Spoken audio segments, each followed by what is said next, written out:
Humanity has long dreamed of rising to become a galactic civilization, of spreading across the stars, settling thousands of worlds, constructing an empire that stretches across light years, and eventually pushing beyond our own galaxy, crossing the great voids between galaxies, encountering other intelligent species, and weaving a cosmic web of consciousness that links minds across the entire universe.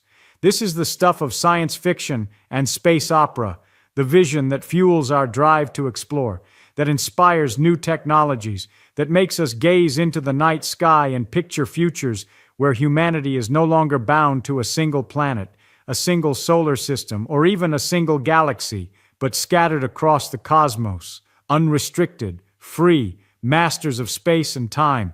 But physics tells a different story, a darker, more sobering story. It tells us that the universe itself stands in the way of this dream, not through active hostility, not through alien threats or cosmic disasters, but through the very fabric of space-time, through the speed of light, through the expansion of the cosmos, through distances so staggering that crossing them becomes not merely difficult, but impossible. Not impossible because of technological limits, but physically impossible, fundamentally forbidden by the laws that govern reality itself. Advanced civilizations will never leave their home galaxies. This is not pessimism, not defeatism, not a failure of imagination. This is physics, cold mathematical reality, the unavoidable consequence of relativity, cosmology, and the structure of space-time. Intelligence may arise throughout the universe. Civilizations may develop technologies we cannot even conceive of, may harness the full energy of stars, may manipulate matter at the atomic scale, may achieve everything we currently label as impossible. But they will not cross intergalactic space. They will not reach other galaxies. They will not escape the local gravitational structure in which they evolved, not because they lack ambition, not because they stop trying, but because the universe itself forbids it. The distances are too vast, the expansion is too fast, the physics is too fundamental to bypass. No technology, no matter how advanced, no matter how determined, no matter how long a civilization persists, can overcome these barriers. I have devoted my career to studying the deepest structures of space-time, relativity, cosmology, black holes, and the fundamental limits of physics. And one truth has become unavoidable. The universe is not our playground. It is not our domain. It is not something we can freely explore. The universe is a prison, a beautiful, vast, magnificent prison, but a prison nonetheless. Its walls are made of light speed, cosmic expansion, and fundamental physical law. Walls that cannot be broken, cannot be circumvented, cannot be overcome by us or by any civilization, ever. Let me explain why. Why the cosmos is beyond our reach. Why our isolation is permanent. Why even the most advanced civilizations remain trapped forever in their galaxies, unable to escape, unable to reach others, unable to build the cosmic networks we imagine, unable to transcend the fundamental isolation imposed by space-time itself. Let's start with distances. Until you truly grasp the scale, the actual numbers, the physical reality of how far galaxies are from one another, you cannot understand why reaching them is impossible. Our galaxy, the Milky Way, is roughly 100,000 light-years across, a vast disk containing 200 to 400 billion stars. From one edge to the other, that's 100,000 light-years. By human standards, this is unimaginably enormous. A journey across the galaxy at the speed of light would take 100,000 years. At 10% of light speed, it would take 1 million years. At the speeds we can currently achieve, it would take billions of years, longer than Earth has existed, longer than complex life has existed, longer than the sun will continue to burn. But the Milky Way is nothing. Cosmically speaking, it's tiny, local, just one gravitationally bound structure. The nearest large galaxy is Andromeda, 2.5 million light-years away, 25 times farther than the diameter of our own galaxy. At light speed, that's a 2.5 million-year journey. At more realistic speeds, say 10% of light speed, it would take 25 million years. At 1% of light speed, 250 million years, which is longer than the age of the dinosaurs, longer than mammals have existed, approaching the age of complex multicellular life on Earth. And Andromeda is close, cosmically close, unusually close. Most galaxies are much farther away, tens of millions of light years, hundreds of millions, even billions. The observable universe extends about 46 billion light years in radius, containing hundreds of billions of galaxies, perhaps trillions, each separated by millions or billions of light years. Each one is an island, isolated, unreachable from the others, except on timescales that dwarf the age of stars, the lifespan of civilizations, the duration of conscious experience. These distances aren't just large, they are fundamentally hostile to travel, to communication, to any form of interaction. Light itself, the fastest thing in the universe, takes millions of years to cross intergalactic space, and anything with mass cannot travel at light speed. It must go slower, much slower, making journeys even longer, even more impossible, even more clearly beyond what any civilization could sustain. This is the first barrier, the first prison wall. Distance, pure physical distance measured in millions of light years, creating timescales measured in millions of years for journeys between galaxies. These would be one-way trips spanning more time than human civilization has existed, more time than anatomically modern humans have existed, more time than our species is likely to survive. And this is just to the nearest galaxies, our closest neighbors, not to distant galaxies, not to most of the universe, just to the next galaxy over. Already impossible, already beyond any reasonable capability, already demonstrating that intergalactic travel is not just difficult, but functionally impossible for biological beings, for civilizations, for conscious minds that experience time, that have finite lifespans, that cannot sustain purpose and continuity across millions of years. But it gets worse, much worse, because the universe is expanding. And this expansion creates not just distance, but active separation, ongoing, accelerating, making galaxies recede from one another, making already impossible distances grow even larger, making the unreachable become even more unreachable, continuously, forever. Cosmic expansion means space itself is growing. It's not that galaxies are moving through space. Rather, the space between galaxies is expanding, creating more distance all the time at a rate proportional to how far apart objects are. This is Hubble's law. The farther away something is, the faster it recedes. Not because it's moving, but because space itself is expanding, growing, creating distance between gravitationally unbound structures. And this expansion is accelerating, driven by dark energy, by vacuum energy, by whatever mysterious component makes up 70% of the universe's energy content. This acceleration means expansion is speeding up. The rate at which galaxies recede is increasing. And this creates horizons, boundaries beyond which objects are receding faster than light, not because they're moving through space faster than light, that's forbidden, but because space itself is expanding faster than light can cross it. Galaxies beyond this horizon are unreachable forever. Fundamentally, no signal can reach them, no spacecraft can reach them, no information can cross the gap because space is expanding too fast. Distance is growing too quickly. Even light, traveling at maximum speed, cannot cross the ever-increasing distance, cannot catch up to the receding galaxy, cannot bridge the gap.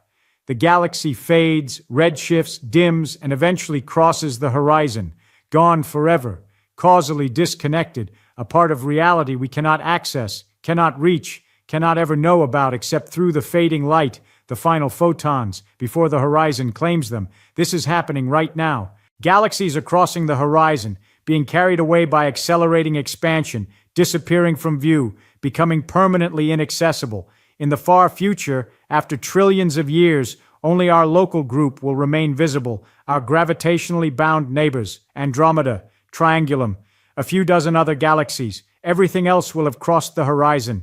The entire rich universe of billions of galaxies will be invisible, unreachable, lost beyond the boundary of possible interaction.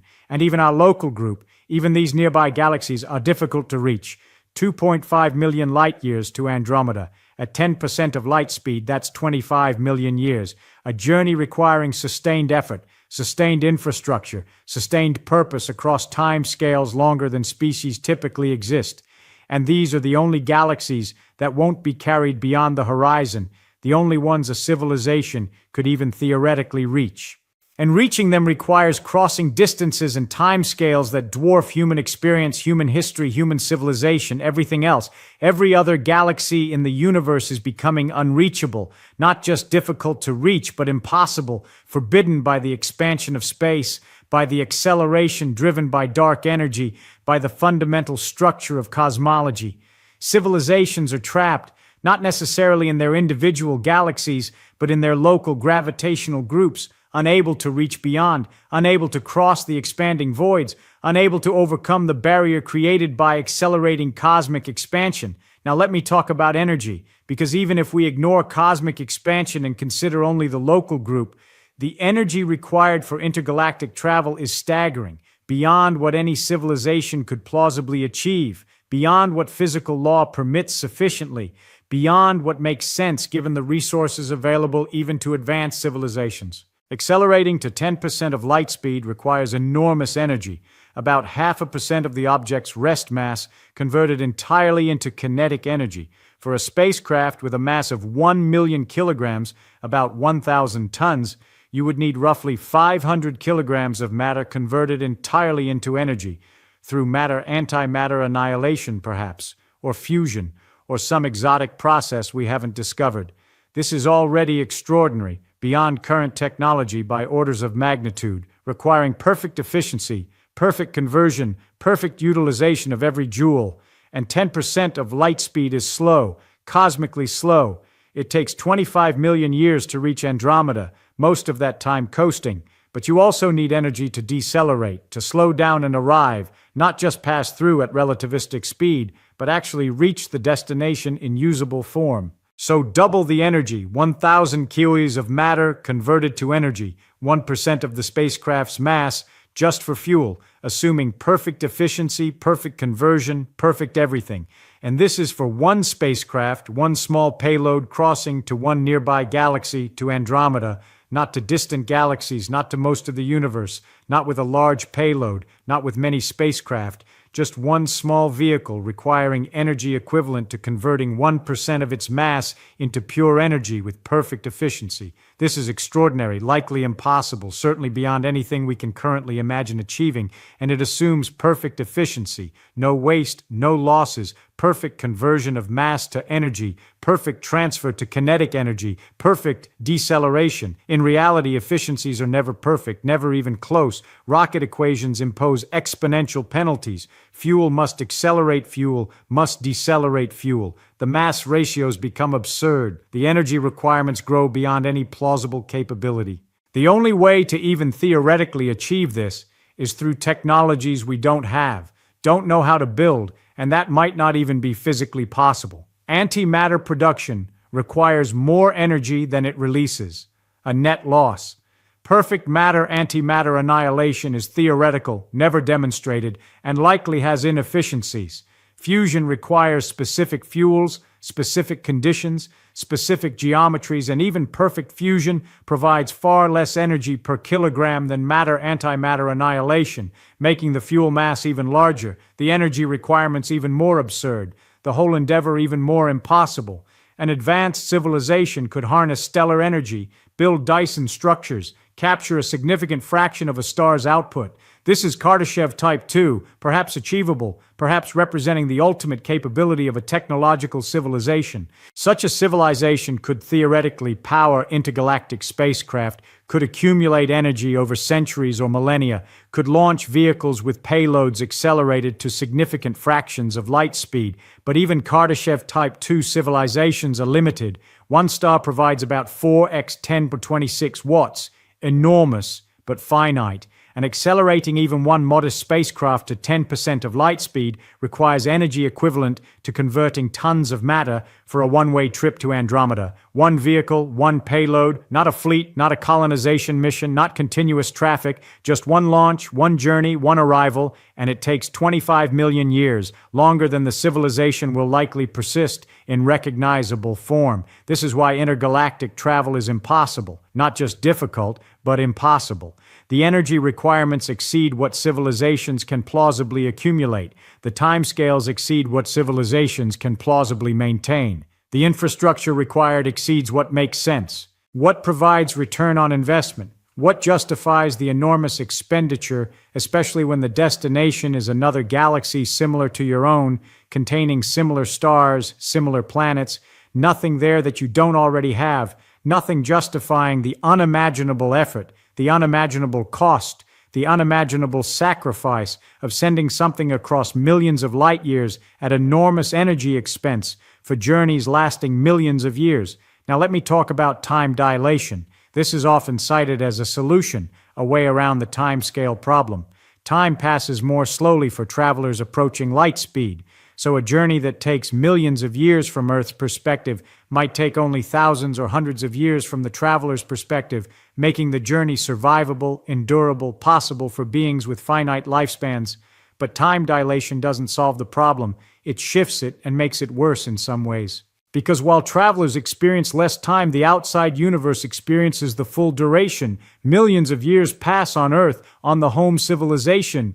Everything changes. Everyone dies. Civilizations rise and fall. Stars evolve. By the time travelers reach Andromeda, their civilization of origin is gone, lost to time, to evolution, to the changes that happen over millions of years. The travelers arrive, but they are disconnected, temporally isolated, coming from a past that no longer exists. They cannot communicate back, cannot share discoveries, cannot integrate their findings into the civilization that sent them, because that civilization is gone, replaced, transformed beyond recognition, or extinct. This creates temporal isolation, not just spatial isolation. Travelers become adrift in time, unable to maintain connection with home, unable to coordinate, unable to work toward common goals. Each relativistic journey creates its own timeline, its own causally disconnected branch, where travelers experience years while centuries pass elsewhere, or decades while millennia pass, or subjective months while mega years pass, all depending on velocity, on how close to light speed they travel. And communications face the same problem. A message from Andromeda to the Milky Way takes 2.5 million years minimum at light speed. By the time a reply arrives, 5 million years have passed. A round-trip communication across 5 million years, longer than hominids have existed, longer than recognizable human ancestors have existed. Civilizations cannot maintain coherence across such time scales, cannot sustain conversation, cannot coordinate, cannot function as unified entities when communication delays span millions of years. So time dilation doesn't help, doesn't make intergalactic travel feasible, it just makes it differently impossible. Travelers might survive the journey, might arrive alive but disconnected, isolated, coming from a past that's gone, unable to return, unable to communicate meaningfully with their origin, unable to integrate into any ongoing project, just arriving, alone, temporally displaced, in a galaxy that looks like their own, that offers nothing they didn't already have, that provides no justification for the journey, no purpose, no meaning, no reason to have endured the disconnection, the isolation, the temporal exile. Let me address wormholes now, because they are the standard science fiction solution, shortcuts through space-time connecting distant regions, allowing instantaneous or near-instantaneous travel, making intergalactic distances irrelevant, making the cosmos accessible, if they exist, if they can be created, if they can be traversed. But wormholes are almost certainly impossible, not just technologically impossible, but physically impossible,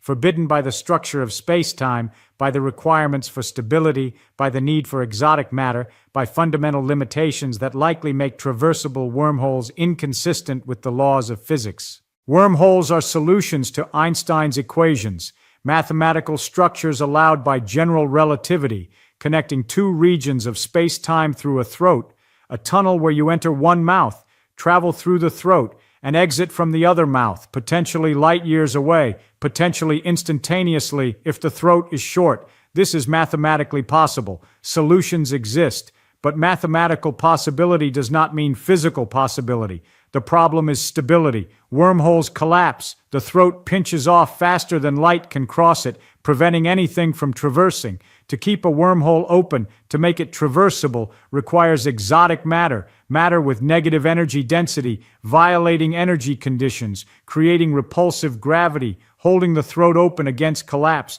And we don't know if exotic matter exists, don't know if it can be created, don't know if it's stable. Quantum field theory suggests negative energy is possible locally and temporarily through quantum effects, Casimir effect, squeezed light, but these are tiny effects, small energies for brief durations, not macroscopic negative energy densities, not in quantities sufficient to hold open a wormhole large enough for spacecraft, for people, for anything useful. And even if exotic matter exists, even if wormholes can be stabilized, there are causality problems. Time travel to the past, closed time-like curves, grandfather paradoxes, logical inconsistencies. This suggests that even if mathematically possible, physics might prevent traversable wormholes through some mechanism, some principle, some consistency requirement that makes them impossible. Not just difficult, but forbidden, prohibited by deeper laws we don't fully understand, but that prevent causality violation, that keep reality consistent, that make time travel to the past impossible. So wormholes likely don't help, don't provide escape, don't make intergalactic travel feasible. They remain science fiction, speculation, not a realistic possibility, not a plausible solution, not a way around the fundamental barriers imposed by distance, expansion, energy requirements, and timescales. They are just mathematical curiosities allowed by equations, but probably forbidden by physics at a deeper level, by requirements for stability, causality, consistency with quantum mechanics and thermodynamics, and the full structure of physical law. The universe offers no shortcuts, no cheats, no ways around fundamental limitations, just vast distances, expanding space, finite light speed, enormous energy requirements, impossible timescales, all conspiring to make intergalactic travel impossible, to trap civilizations in their galaxies, to prevent escape, to ensure isolation forever. Let me talk about the Fermi paradox now. This is the question everyone asks. If the universe is filled with habitable planets, if life emerges naturally, if intelligence is common, where is everyone? Why don't we see evidence of advanced civilizations? Why is the universe silent? And maybe this is why. Maybe the universe is not silent because intelligence is rare, but because civilizations are trapped, confined to their galaxies, unable to reach others, unable to create visible galactic empires, unable to build megastructures spanning multiple galaxies, because the distances are too vast, the expansion too fast, the physics too fundamental. Intelligence may be common, may emerge regularly throughout cosmic history on billions of planets in millions of galaxies, creating countless civilizations, technological, advanced, capable, but all trapped, all isolated, all confined to local gravitational structures, unable to reach beyond, unable to communicate across millions of light years, unable to overcome the fundamental barriers imposed by space-time itself. And this would explain the silence, not because nobody else exists, but because everyone is isolated, separated by distances and timescales that prevent interaction, prevent communication, prevent anything recognizable as galactic civilization or cosmic network or meeting of minds across the cosmos. Each civilization alone, surrounded by others, but unable to reach them, unable to know they exist because signals are too weak, too redshifted, too diluted by distance and expansion, because the universe actively prevents connection through its structure, through expansion, through the fundamental limits on causality, communication, and interaction. This is the loneliest possible universe, where intelligence exists, perhaps commonly, perhaps throughout the cosmos, but is permanently isolated, permanently separated. Each civilization experiences itself as alone, not because it is alone, but because everyone else is too far away, too separated by cosmic expansion, too isolated by the structure of space-time to ever make contact, to ever confirm the existence of others, to ever connect, to ever build the cosmic civilization we imagine, where minds meet across the stars, where intelligence unites, where knowledge is shared across galaxies. That is not possible, not allowed, not consistent with physics. The universe prevents it through distance, through expansion, through fundamental limitations on how fast information can travel, how fast matter can move, how quickly causality can propagate, all conspiring to keep civilizations apart, to maintain isolation, to ensure that intelligence, wherever it emerges, remains local, confined, trapped in its galaxy, unable to escape, unable to reach others, unable to build anything larger than a local civilization, a local network, local structures within gravitationally bound regions, let me end with a reflection on what this means for humanity, for our future, for our dreams of becoming a cosmic civilization, of spreading among the stars, of reaching beyond our galaxy, of meeting others, of building something larger than ourselves. We are trapped, not necessarily in our solar system. We might reach nearby stars, might colonize the Milky Way over millions of years with sustained effort, with technologies we haven't invented, with civilizational continuity we've never demonstrated, but it's theoretically possible, allowed by physics, just extraordinarily difficult. However, we will never leave our galaxy. We will never reach Andromeda. We will never cross into intergalactic space, never build an empire spanning multiple galaxies, never meet civilizations in other galaxies. We will never know if they exist. Not really. We will never communicate with them, never share knowledge, never connect, never build the cosmic network we imagine, where intelligence unites across the universe, where minds meet across the void, where consciousness becomes cosmically interconnected. That is impossible. Forbidden by physics, by the structure of space-time, by cosmic expansion, by fundamental limits on speed, energy, and causality. The universe is a prison. Our galaxy is our cell. We are confined permanently forever by laws that cannot be circumvented, by barriers that cannot be overcome. No matter how advanced we become, no matter what technologies we develop, no matter how long we persist. This is not pessimism, not defeatism, just physics, cold, mathematical reality. The universe is structured to isolate intelligence, to keep civilizations apart, to prevent cosmic connection through distance, through expansion, through fundamental physical law. And there is no escape, no technological solution, no way around, no future where humanity transcends these limitations, where we become the galactic empire, the cosmic civilization, the species that spread among galaxies and met others and built something truly universal. We are confined to the Milky Way, and even that might be beyond our reach. Even colonizing our own galaxy might be impossible for biological beings, for civilizations that experience time, that have finite resources, that cannot maintain purpose across millions of years. We might be confined to even smaller regions, local clusters of stars, local neighborhoods, areas small enough that travel times are manageable, that civilizations can maintain coherence, that purpose can persist across the journeys. Perhaps the greatest tragedy in the universe is not that intelligent life is rare, but that the cosmos itself may prevent civilizations from ever truly reaching one another. That isolation is built into the structure of reality, that the universe creates minds, creates consciousness, creates beings capable of wondering about existence, and then traps them, separates them, ensures they remain alone, surrounded by others equally alone, equally trapped, equally isolated by the fundamental physics governing space-time, expansion, and causality. This is our future. This is the future of all civilizations, wherever they exist, whenever they arise, however advanced they become, trapped in local regions, unable to reach beyond, unable to escape the gravity wells and cosmic expansion and fundamental limitations, unable to build the cosmic networks we imagine, unable to unite intelligence across the universe, unable to create anything larger than local civilization,